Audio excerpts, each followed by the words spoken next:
Hi, I'm Professor David Farina. In today's lecture, we're going to be talking about light and matter and how it's connected to the inner workings of our cosmos. Specifically, we're going to be talking about spectroscopy. Let's get started. So, we're going to be discussing today some laws called Kirchhoff's laws. And Kirchhoff's laws have to do with how light interacts with various different types of medium. So in our first of these examples, we're going to start off with a light source, a hot light bulb as it shows here on the left, and you'll see that it's passing through a lens, which then causes the light to be columnated. It's in parallel now, and it then hits a narrow slit with an opaque barrier, right, stopping it. So only a sliver of light is able to pass through. The light hits a prism and is spread into the full spectrum of visible light, which is, of course, red, orange, yellow, green, blue, and violet. And this is called a continuous spectrum. So first learned about by Isaac Newton using Newton's prism. So the continuous spectrum is our starting point. That basically is how we produce a spectroscope. So spectroscopy, the study of light's components, is what we're discussing today. Now, we can use a spectrograph connected to a telescope to look at an object in outer space.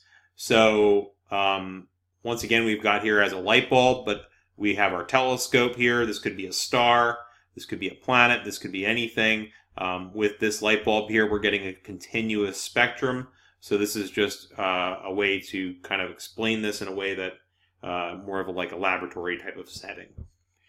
So a continuous spectrum, we have all of the different parts of the rainbow expressed.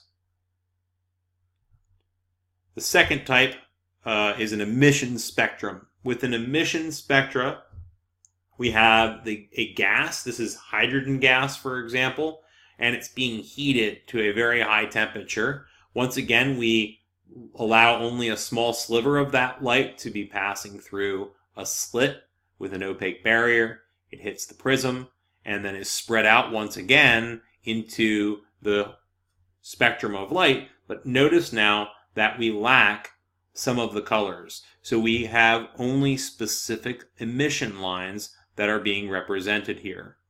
This is very similar to a barcode you might see on any grocery store item, any item for that matter that you would purchase. And the black and white lines here are able to be scanned by that supermarket scanner. And in a similar way, we can read the barcode of these different types of light to find out, wait, this was hydrogen gas. So these are like the fingerprints of the elements, and we can tell what they were, what they're made of, from great distances, clear across outer space, simply by knowing what the spectral lines are. So this is an extremely powerful tool. So in an emission spectra, once again, we've got a hot gas, and this is just once again another example of this. So we'd have a gas surrounding a hot source. That's a continuous spectrum. It hits the gas, and the gas is actually what we're looking at now, not the light source. Now, we'll get into a little more detail with this in a bit, but light is exciting electrons within the atoms of a substance to produce higher energy states of matter, or ions, where we are then able to emit light from those higher energy states as they drop down to the ground state. And I'll show you that in a little more detail in the coming slides. When they drop back down or transition, that's when we get the light emission. So to give you some examples of these spectral fingerprints, hydrogen gas here at the top has a single line here in the red, and then a few more lines over here and towards the purple. Here's sodium there's helium, neon, and mercury. So each element has its own unique fingerprints, not just these. And at the bottom here, you can see the wavelengths of visible light. This is the blue side of the spectrum or violet side of the spectrum. This is the red side of the spectrum.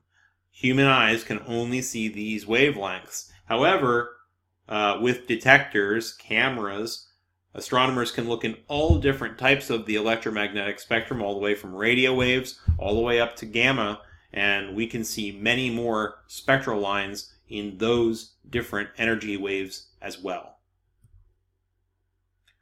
The next type is an absorption spectra. So we have a hot source, a continuous spectrum, but now we have a cool gas in between. The cool gas is going to absorb the continuous spectrum.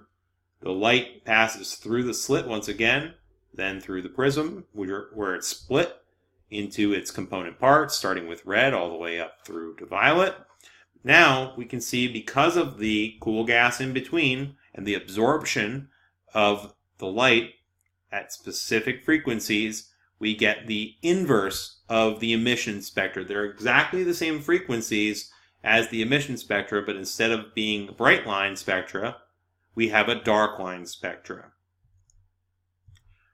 So once again, this time we have our continuous spectrum in the middle, we have our cool gas around the outside, and that's going through our telescope, producing the absorption spectra. Once again, this has to do with the atoms themselves and their ability to absorb specific frequencies, and going from higher energy states in this case, when those electrons are jumping to higher energy states, they absorb light.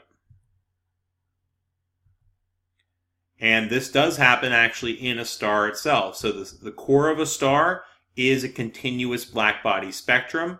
The outer layers of a star are cooler. Even though you think of a star as, or like our sun, as 6,000 Kelvin as being hot, compared to the millions of degrees necessary for fusion to occur to produce that continuous spectrum, that 6,000 Kelvin temperature is actually pretty cool in comparison, and therefore an absorption spectra is produced.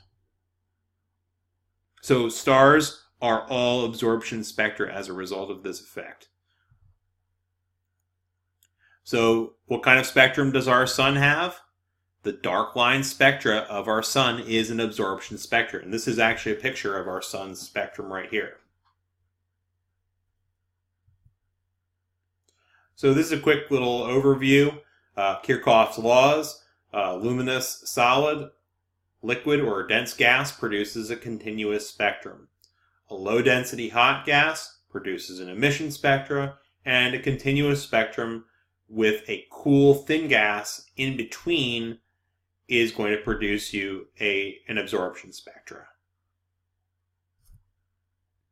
So thank you once again for watching today's lecture on spectroscopy. I hope this lecture was helpful for you. And if it was, please like and subscribe, and that way you find about when I make more videos. You'll get notifications if you click the little bell at the bottom as well. Thank you very much, and have a stellar rest of your day.